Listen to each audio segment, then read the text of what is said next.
নমস্কার বন্ধুরা, Bengali easy food 2.0তে সবাইকে স্বাগত জানিয়ে আমি মুনি। আজ যে রেসিপিটা শেয়ার করব সেটা হলো দই কাতলা।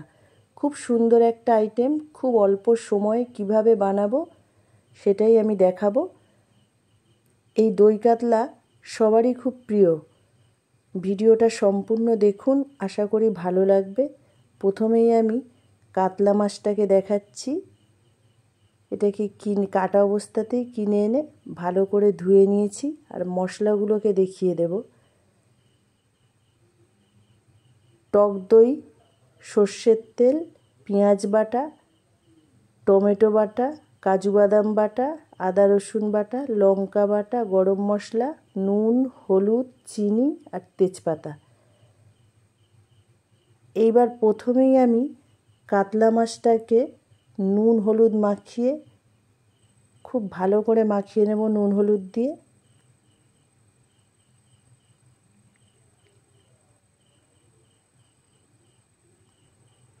এইভাবে প্রতিটা পিসকে ভালো করে নুন হলুদ মাখিয়ে নেব।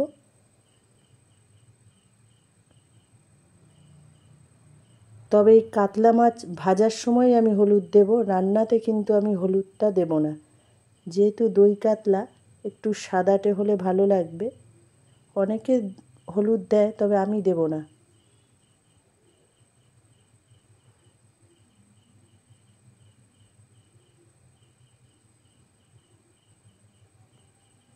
এরপর আমি গ্যাসটা জ্বালালাম। কড়াটাকে বসিয়ে খুব ভালো করে গরম করে নেব। নিয়ে তারপরে আমি সর্ষের তেলটা দিচ্ছি। তেলটাকেও খুব ভালো করে গরম করে নিতে হবে, না হলে মাছ দিলে মাছ কড়ার গায়ে লেগে যায়। মাছগুলোকে দিয়ে দিচ্ছি।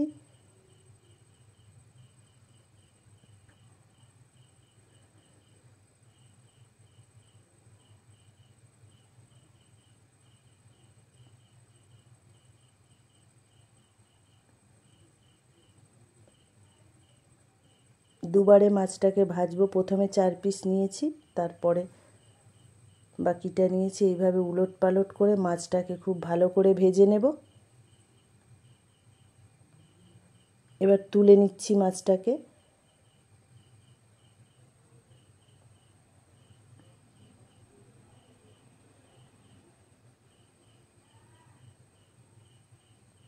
তেল অনেকটাই রয়েছে, পরের মাছগুলোকে আবারও দিয়ে দিচ্ছি।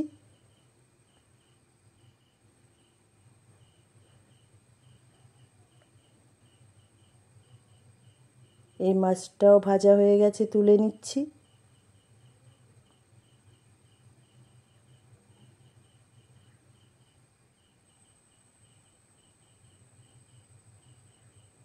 প্রথমে আমি তেজপাতাটা দিয়ে দিলাম, তারপরে পেঁয়াজ বাটাটা দিচ্ছি। এই যে পেঁয়াজটাকে খুব ভালো করে ভেজে নিয়েছি।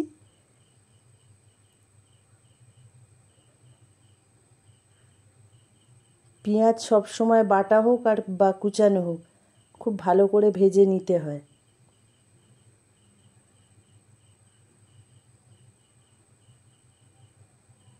এরপর আমি আদা রসুন বাটাটাকে দিয়ে দেব।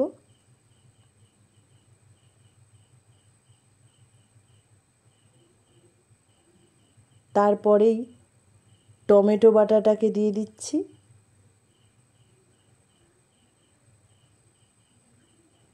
তারপরে কাঁচা লঙ্কা বেটে রেখেছি, সেইটা দিয়ে দিচ্ছি।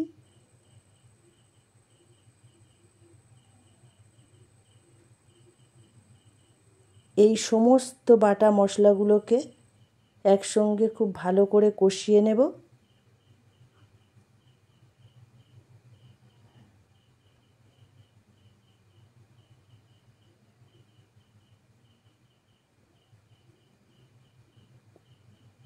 খুব ভালো করে মশলাটাকে কষিয়ে নেব। যে কোনো রিচ রান্না হোক বা পাতলা ঝোল, যা কিছুই হোক, মশলা কিন্তু খুব ভালো করে কষাতে হয়, তবেই রান্নার টেস্ট হয়, সে যত হালকা রান্নাই হোক। এরপরেই স্বাদ মতো নুন দিয়ে দেব। একটু চিনি দিয়ে দিলাম।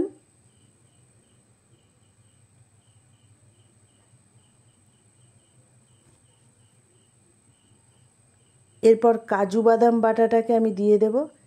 একটু জল দিয়ে ভালো করে গুলে একটু পাতলা করে নিলাম যাতে ঢালতে সুবিধা হয়, নাহলে বাদাম বাটা একটু আটকে আটকে থাকে,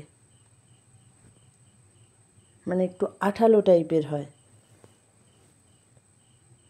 এইবার এই বাদাম, নুন, চিনি এগুলোকে দিয়ে খুব ভালো করে মশলাটাকে কষাবো লো ফ্লেমে।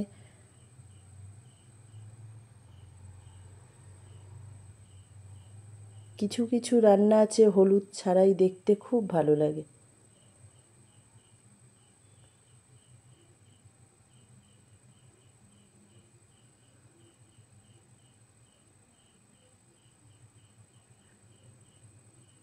এরপরেই টক দই ভালো করে ফেটিয়ে নিয়েছিলাম সেটাকে দিয়ে দিলাম। দিয়ে খুব ভালোভাবে এইভাবে গোল গোলভাবে যদি খুন্তি নাড়ানো যায়, মশলা খুব সুন্দর মিক্সড হয়। টক দইটা দিয়ে আমি এইভাবেই মিক্সড করব। খুন্তি ঘুরিয়ে ঘুরিয়ে নাড়ালে খুব সুন্দর মশলা মিক্সড হয়।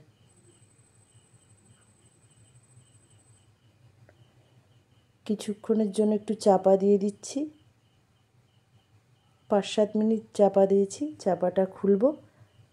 মশলাটা মোটামুটি আমার কষানো হয়ে গেছে।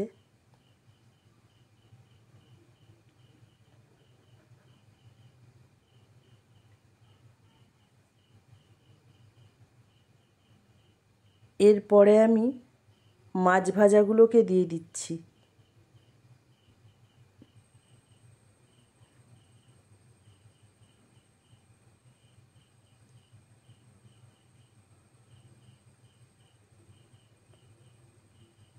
সব মাছ ভাজাগুলোকে দিয়ে দিলাম। এরপরে এই গ্রেভির মধ্যে একটু এদিক ওদিক করে মাছগুলোকে দেব যাতে সমস্ত জায়গায় মশলা ঢোকে মাছের।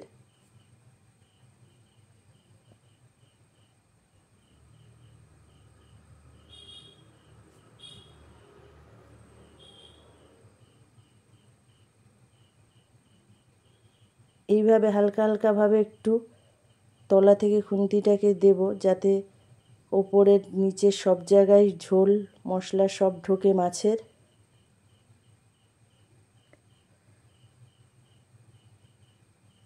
খুব সুন্দর একটা আইটেম, খেতে খুব সুন্দর লাগে।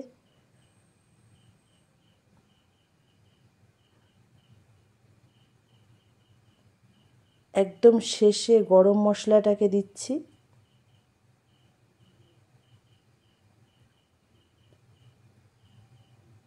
গরম মশলাটাকে একটু এইভাবে মিক্সড করে দেব।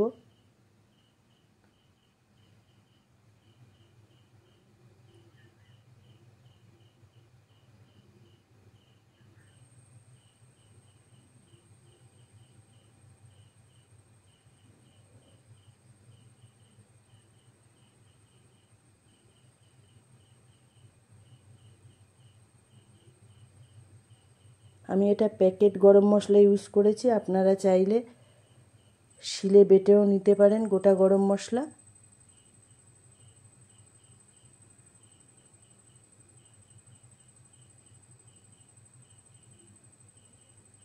মোটামুটি রান্নাটা হয়ে এসছে। একটু চাপা দিয়ে দেব 5-7 মিনিটের জন্য। চাপাটা খুললাম, দেখুন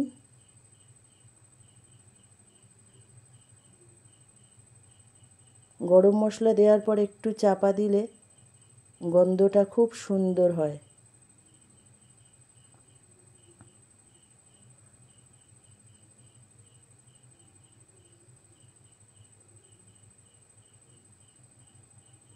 রান্নাটা আমার হয়ে গেছে, দেখুন। এই যে ভিডিওটা ভালো লাগলে একটা সাবস্ক্রাইব করে পাশের বেল আইকনটি প্রেস করে অল করে রাখবেন। নেক্সট ভিডিও সবার আগে দেখার জন্য ফেসবুক থেকে দেখলে পেজটিকে অবশ্যই ফলো করে রাখবেন। ভিডিও ভালো লাগলে লাইক শেয়ার করবেন। ভিডিও সম্পর্কে কিছু জানার থাকলে অবশ্যই কমেন্ট বক্সে এসে জানাবেন। ভালো থাকবেন, সুস্থ থাকবেন। Thank you.